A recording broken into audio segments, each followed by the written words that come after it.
തോമാശ്ലീഹായുടെ മക്കളെ ചരിത്രത്തിൽ വിളിക്കുന്നത് മാർഗവാസികളെന്നാണ്. ആ വാക്കിന് ഒരുപാട് അർത്ഥമുണ്ട്. മാർഗം, ദ വേ. തോമാശ്ലീഹ കർത്താവിൻ്റെ പക്കൽ നിന്ന് നമുക്ക് കാണിച്ചു തന്ന മാർഗം, തെറ്റാതെ ആ മാർഗത്തിലൂടെ യാത്ര ചെയ്യുന്നവരാണ് മാർഗവാസികൾ.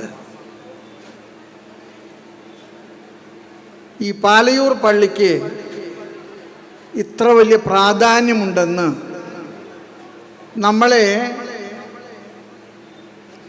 ഈ അടുത്ത കാലത്ത് ഏറ്റവും കൂടുതൽ ഓർമ്മപ്പെടുത്തിയ ഒരാൾ അഭിമന്യ ജേക്കബ് തൂങ്കുഴി പിതാവാണ്.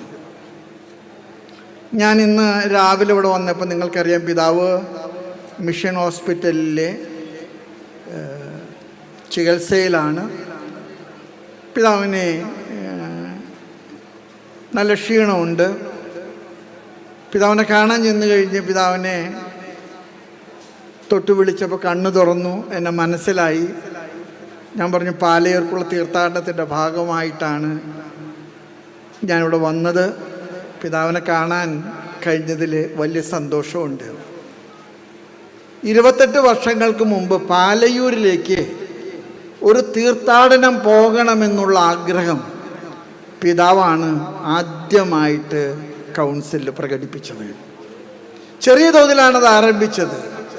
ഇന്ന് തൃശ്ശൂർ രൂപത മുഴുവൻ എല്ലാ ഭാഗങ്ങളിൽ നിന്നും കുത്തിയൊഴുകുന്ന വലിയൊരു തീർത്ഥാടന പ്രവാഹമായിട്ടത് തീർന്നു.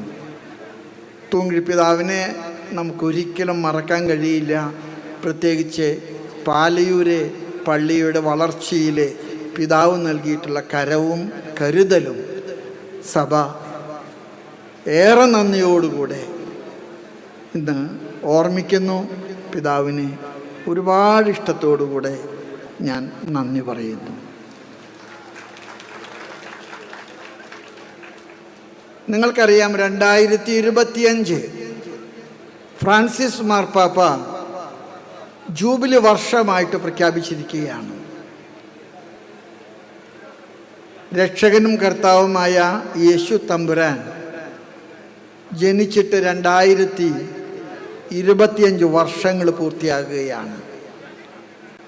ക്രിസ്തുവിലൂടെ പൂർത്തിയായ രക്ഷയുടെ മഹാജൂബിലി കൊണ്ടാടുന്ന ഈ വേളയിൽ പരിശുദ്ധ പിതാവ് ഫ്രാൻസിസ് മാർപ്പാപ്പ നമ്മളെ ഭരമേൽപ്പിച്ചിരിക്കുന്ന വലിയ ഉത്തരവാദിത്തം, നമുക്ക് നൽകിയിരിക്കുന്ന മുദ്രാവാക്യം പ്രത്യാശയുടെ തീർത്ഥാടകരായിട്ട് ജീവിക്കാനാണ്.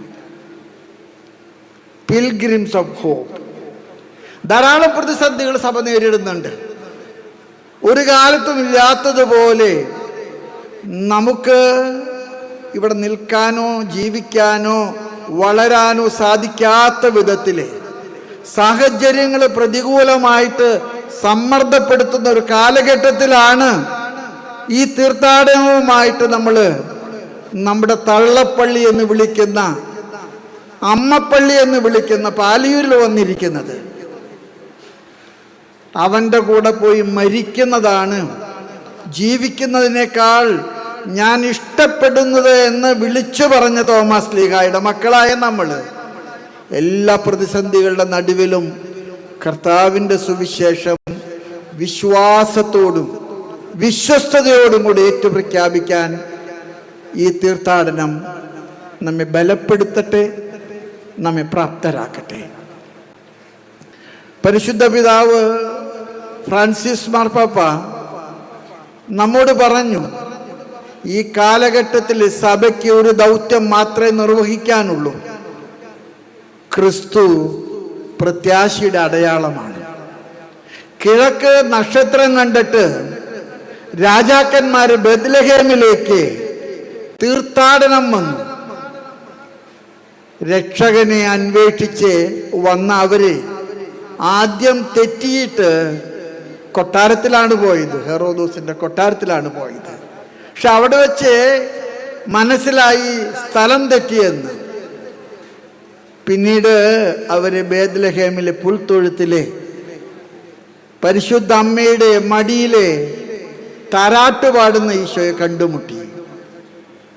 പൂജരാജാക്കന്മാരെ പൊന്നും മീറായും കുന്തിരിക്കവും കർത്താവിന് കാഴ്ചയായിട്ട് സമർപ്പിച്ചു. സഭ തീർത്ഥാടകയാണ്.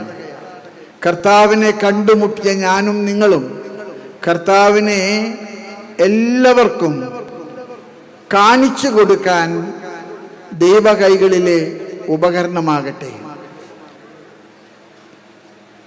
ഈ കാലഘട്ടത്തിലെ സഭയുടെ മിഷണറി പ്രവർത്തനങ്ങളെക്കുറിച്ച് നമ്മൾ കൂടുതൽ ചിന്തിക്കണം.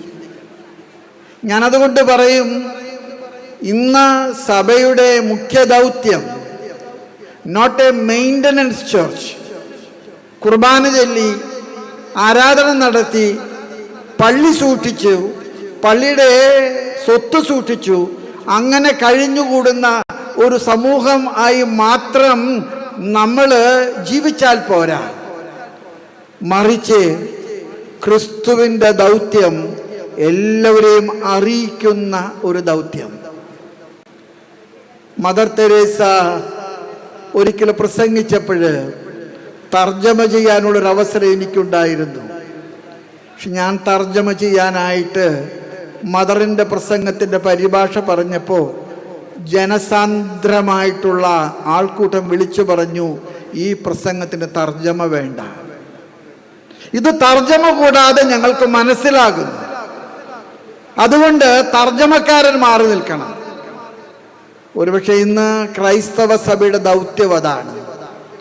നമ്മുടെ ജീവിത ശൈലി, നമ്മുടെ സ്ഥാപനങ്ങളുടെ ശുശ്രൂഷകൾ, നമ്മുടെ പള്ളിയുടെ പ്രവർത്തനങ്ങൾ എല്ലാം തന്നെ കർത്താവിൻ്റെ സുവിശേഷത്തിൻ്റെ ഏറ്റവും വലിയ അടയാളങ്ങളാക്കി മാറ്റാൻ നമുക്ക് കഴിയട്ടെ.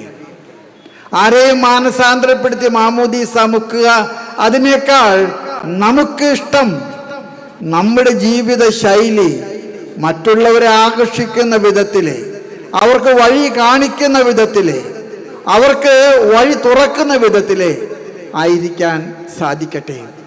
ഞാൻ ചിലപ്പോഴൊക്കെ വിചാരിക്കാറുണ്ട്, എന്തിനാ നമ്മൾ പള്ളിക്കൂടങ്ങൾ സ്ഥാപിച്ചത്? ഇത്രയേറെ പള്ളിക്കൂടങ്ങളുള്ള ഒരു സമുദായം വേറെ ഇല്ല. എന്തിനാ നമ്മൾ ആസ്പത്രികൾ സ്ഥാപിച്ചത്? ഇത്രയേറെ ആസ്പത്രികൾ വേറെ ആർക്കാ ഉള്ളത്? ഇത്രയേറെ ആതുരാലയങ്ങൾ ആർക്കാ ഉള്ളത്? വൃദ്ധജനങ്ങള്, ആരാരും ഇല്ലാത്തവരെ, അംഗവിഹീനരായിട്ടുള്ളവരെ, ഇവരെയൊക്കെ നമ്മൾ ശുശ്രൂഷിക്കുന്നു. ഒരു കാര്യം സത്യമാണ്, ക്രിസ്തുമതം ജീവിക്കുന്നത് പള്ളിക്കകത്തു മാത്രമല്ല, പള്ളിക്ക് പുറത്തുള്ള സഹോദരങ്ങൾക്ക് കരം കൊടുക്കുന്ന എല്ലാ ശുശ്രൂഷകളിലൂടെയാണ്. അതുകൊണ്ട് പള്ളിയിൽ കണ്ടുമുട്ടുന്ന തമ്പുരാൻ സഹോദരനിലും ഉണ്ടെന്നുള്ള വിശ്വാസം നമുക്ക് സൂക്ഷിക്കാം. നമുക്ക് ചുറ്റുമുള്ള എല്ലാവരെയും കരം കൊടുത്ത് കരുത്ത് പകരാൻ നമുക്ക് കഴിയട്ടെ. ഒരുപക്ഷെ രാഷ്ട്ര നിർമ്മാണത്തിൽ പോലും നമ്മുടെ ദൗത്യം അതാണ്. ഞാനേ വിചാരിക്കാറുണ്ട്, നമ്മുടെ പള്ളിക്കൂടങ്ങൾ വഴി സാക്ഷരത ഉയർത്തിയപ്പോൾ, നമ്മുടെ സാമൂഹ്യ സേവനങ്ങൾ വഴി സമൂഹത്തിലെ വർഗീയതകൾ തുടച്ചു മാറ്റാൻ നമ്മൾ പരിശ്രമിച്ചപ്പോൾ, ഉള്ളവനും ഇല്ലാത്തവനും, താഴ്ന്നവനും മുത്തവനും മുതിർന്നവനും എന്നൊക്കെയുള്ള വ്യത്യാസം ഇല്ലാതാക്കാൻ നമുക്ക് കഴിഞ്ഞെങ്കിലേ, ആ ദൗത്യമാണ് ക്രിസ്തുവിൻ്റെ ദൗത്യം. ആ ദൗത്യം ഈ സമൂഹത്തിൽ തുടരാൻ നമുക്ക് കഴിയട്ടെ. തൃശ്ശൂർ രൂപത അതിന് നമുക്ക് ഏറ്റവും നല്ല മാതൃകയാണ്. അഭിമന്യ കുണ്ടുകുളം പിതാവ് പാവങ്ങളുടെ പിതാവ് എന്ന പേരിൽ അറിയപ്പെട്ടു. അദ്ദേഹം തുടങ്ങിയ സ്ഥാപനങ്ങൾ എത്ര വലിയ സ്ഥാപനങ്ങൾ! ഒന്നും 10 നയാ പൈസ ലാഭമുണ്ടാക്കുന്നതല്ലായിരുന്നു. എല്ലാം ആയിരങ്ങളും ലക്ഷങ്ങളും പാവങ്ങളുടെ സമുദ്ധാരണത്തിന് വേണ്ടി ചെലവഴിക്കുന്നതായിരുന്നു. മാർപ്പാപ്പ വന്നതിൻ്റെ ഓർമ്മയ്ക്കായിട്ട് ആയിരക്കണക്കിന് കുടുംബങ്ങൾ വെച്ചു കൊടുക്കാൻ അദ്ദേഹം സന്നദ്ധനായി. ഒരുപക്ഷെ ഈ പ്രത്യാശയുടെ പ്രവാചകരും പ്രഘോഷകരും പ്രേക്ഷിതരുമായിട്ട് നമ്മൾ മുന്നോട്ട് നീങ്ങുമ്പോൾ ഈ വലിയ ദൗത്യം ഏറ്റെടുക്കാനുള്ള ഒരു പുതുപ്രതിജ്ഞ നമുക്കെടുക്കാം.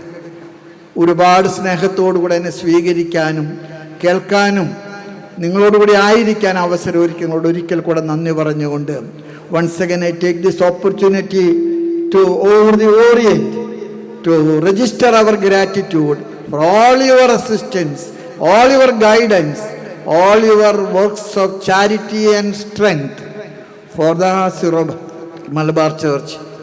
I conclude my words as a humble and beloved servant of your archdiocese. I declare this meeting inaugurated. Thank you very much.